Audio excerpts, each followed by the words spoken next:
BJP అనేది చాలా తెలివి కల్లటువంటిది అనమాట. బీజేపీ చేతికి ఒకసారి దొరికినాం అనుకో దాన్ని వదిలిపెట్టదు. బీజేపీ ఇప్పుడు రేవంత్ రెడ్డిని గుప్పిట్లో పెట్టుకోవాలనుకుంటే ఇది అనుకుంటే ఈ కేసును బలంగా చేస్తుంది, మంచిగా గ్రిప్లో పెట్టుకుంటుంది. ఎందుకంటే ఇది చేసి దొరికింది కదా. ఆల్రెడీ ఇప్పటికే 50 లక్షల రూపాయల నగదుతోటి బ్యాగ్ పట్టుకొని నాంపల్లి కోర్టుకు రేవంత్ రెడ్డి సీఎం హోదాలో రెండవసారి హాజరు, ఎన్నికల కోడ్ ఉల్లంఘన కేసు. సో ఇట్లా ఈయన ఇప్పుడు ఈ కేసులో దొరికినట్టు ఇందులో కూడా ఈడీ ఇంటర్ఫేర్ అయింది, ఇందులో కూడా ఈడీ ఉన్నది.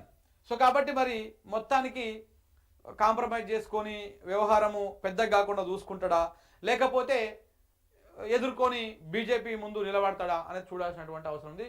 బీజేపీ ముందు నిలబడేంత సినిమా ఆ ధైర్యము రేవంత్ రెడ్డికి లేదు. ములాఖత్ చేసుకొని లోపల ఒప్పందం చేసుకొని అదైపోతాడు. ఇప్పుడు లిక్కర్ స్కామ్ కేసులో ఎంత చేసినా కానీ ఏం దొరకలే, వాళ్ళకి ఏం దొరకలే. కోర్టులో కూడా రేపన్నాడు ఆ కేసు వీగిపోయేటువంటి అవకాశాలు కూడా ఉంటాయి. కానీ రేవంత్ రెడ్డి వ్యవహారం అట్లాగా డైరెక్ట్గా నేరుగా దొరికిపోయింది ఆయన. సో కాబట్టి అది నిరూపితం అవుతుంది, అది నేరం. సో అప్పుడు జైలు శిక్ష పడితే ఇంకా ఆయన ఏ పదవికి, ఏ రాజకీయ పదవికి కూడా అర్హుడుగా, రాజ్యాంగబద్ధమైనటువంటి ఏ పదవి కూడా ఆయన చేయలేడు.